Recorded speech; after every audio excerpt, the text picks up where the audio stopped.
wins. They had 95 last. I have them at 94 wins. They had 95 last season. This lineup is incredible. We saw in the playoffs. We saw in the regular season. They led the league in runs. So there were some games where, again, in that Red Sox series, where they just kept scoring, and you just like, how do you get past this lineup? They're hoping for a bounce back year from Alex Bregman. That would be huge, considering they led the league in runs, as I said, and he had a pretty down year from what he was in 2018, 2019. Yeah, obviously still got Jose Altuve. They did lose Correa, and they haven't really have a replacement for him. They have Aledmys Diaz, which is very big offensive drop. Jordan Alvarez and Michael Brantley are obviously the key parts of this offense, holding it together. They're going to need those two guys to stay healthy, I think, if they want to win the division. And then Kyle Tucker as your sixth hitter. That's that just shows how deep this lineup is. And then the rotation, we got Verlander coming back from Tommy John, Framber Valdez, Luis Garcia, Jose Urquidy, Jacob Odorizzi, Christian Javier, and then Lance McCullers. That's 7 legit starting pitchers. So they got the depth.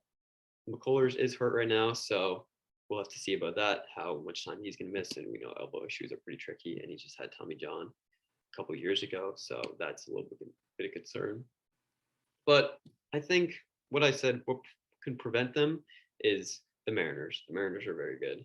And injuries, JV coming off Tommy John, who knows if he's going to be the same. And then the bullpen is not that great. It's about league average, 15th in ERA. We lost Kendall Graveman. Only guys are really scared of in that rotation, that bullpen, are Ryan Presley, Hector Neris, and Ryan Stanek. And then for the Mariners, I have this team making the playoffs with 91 wins. They had 90 last year. They went pretty big, signing Cy Young winner Robbie Ray, and trading for Jesse Winker, one of the best outfielders in the league. And then Eugenio Suarez, a new third baseman, to replace Kyle Seager. The rotation is the weak point in this team. They have Robbie Ray, but then ended off with Marco Gonzalez, Chris Flexen, Logan Gilbert, which isn't really a scary deep rotation. They lost Kikuchi.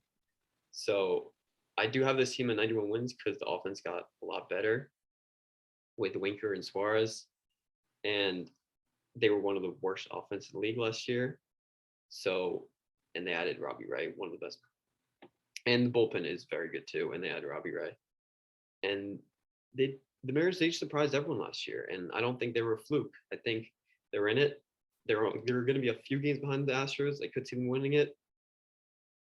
And then for the Angels, this team, nobody should expect this team to make the playoffs just because they don't. Like, for years, we just expected the Angels to be better because they have Trout, Ohtani, Rendon, but the pitching just lets them down every year. And they did improve pitching this year. They had Noah Syndergaard. Who knows how good he's going to be? We haven't really seen him pitch a lot recently. Michael Lorenzen, who's all right. Ohtani, Patrick Sandoval, watch out for him this year. He's a very high strikeout pitcher, so he's going to be good. But the pitching, the bullpen did make some pretty good improvements, I got to say.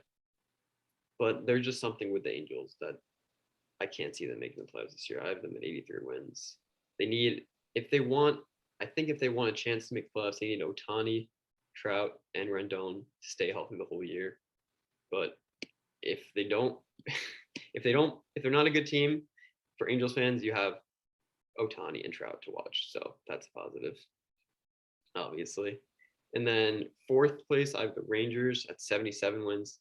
Rangers did a lot this offseason. They added Corey Seager, Mark Semien to make, which is probably the best middle infield in the league now. Also added John Gray, Mitch Garver. Couldn't add Kershaw, which would have been huge for that rotation, which I think is what's going to be the downfall of this team, because after John Gray, it's really nothing special. We got a bunch of young guys, Taylor Hearn, AJ Alexy, Dane Dunning, and then one older guy, Martin Perez. So it's really nothing special.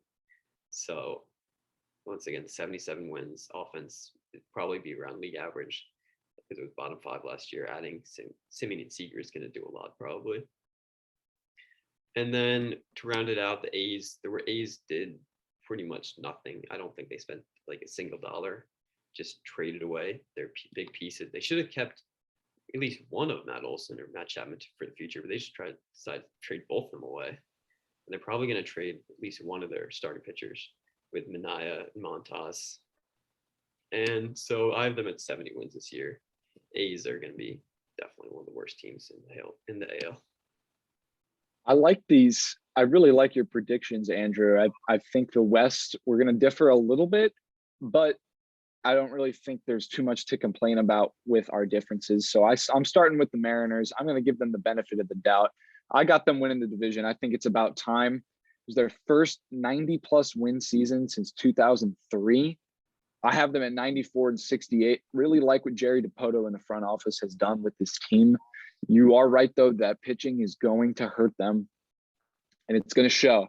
But that offense has gotten a lot better, and I think that they will they'll run into some luck, and they will bolster themselves into that Astros conversation in the American League West. So I have the Mariners taking home the crown this year, but I have the Astros at a close second. I have them at 92-70. I do think losing Correa is going to be a major factor in why they are not going to win the division, but still they're just an amazing team.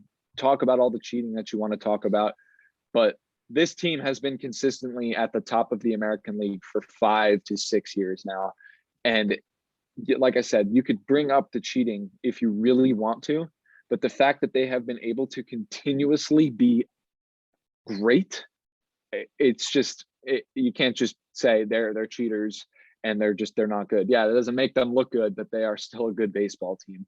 And they are getting their ace back in Justin Verlander, which is going to be a huge acquisition for them, bigger than any offseason acquisition that they have made. Now, at number 3, I have the Angels. I have them at 85-77. I like that they got Syndergaard. They did really bolster this pitching up quite a bit. They re-signed their closer in Rafael Iglesias. They signed, like you said and I said, Noah Syndergaard. They also brought in Ryan Tepera, Aaron Loop, Michael Lorenzen, and Archie Bradley. They brought in 4 very solid and some very good bullpen arms. And that's what's been lacking, just pitching in general with this team. I feel like this offense is good enough to where they will score enough runs if they have the pitching to back that, where the pitching just won't implode and those runs will go by the wayside. I think the Angels made a big improvement. They made a step in the right direction, 85-77 for them. The Rangers, they spent the most money out of anybody in Major League Baseball this year, but I still don't even have them at 500 like you. I have them a little better at 80-82. But yes, like you said, Corey Seager, Marcus Semien, John Gray made a lot of moves, a lot of splashes. It's just not going to be good enough. Their pitching is really just not that good. John Gray is good, but is he going to be really good? Probably not. He's never been really good. It's very tough to bank on someone like John Gray to carry a rotation when he has never been a Cy Young candidate. It's very tough. I do like the pickup though, but I have the Rangers at 80-82, and then rounding out the American League West for myself, I have the A's at 67-95. I thought you were being a little generous there, Andrew. I really think this team is going to be bad, and they're going to be really bad. There's no reason for it, in my opinion, but it happened. Let me just rattle off the names that they lost. Matt Olson, Matt Chapman, Starling Marte, Chris Bassett, Mark Canha, Trevor Rosenthal, Yusmero Petit, Sergio Romo, Yan Gomes, Mitch Moreland, Josh Harrison, Mike Fiers. Practically lost the entire starting lineup. There's just like, I don't know what they're doing. I kind of agree with you. They should have kept at least one of them, at least one of Matt Olson and Matt Chapman, to tear it all down. I just feel so bad for Oakland fans. This team was 86-76 last year. They were in it until like early September, and they have been consistently good, and they lost their manager and Bob Melvin. Everyone's gone. The ownership has decided we're just not going to pay. They didn't want to spend $1 until last week when they signed Jed Lowry and Stephen Vogt. They did bring in some guys that hopefully they can develop into good major league talent. That's what the A's do. They develop. They're like Tampa. They don't spend, but this was hard to watch for Oakland fans, that they're pretty much there.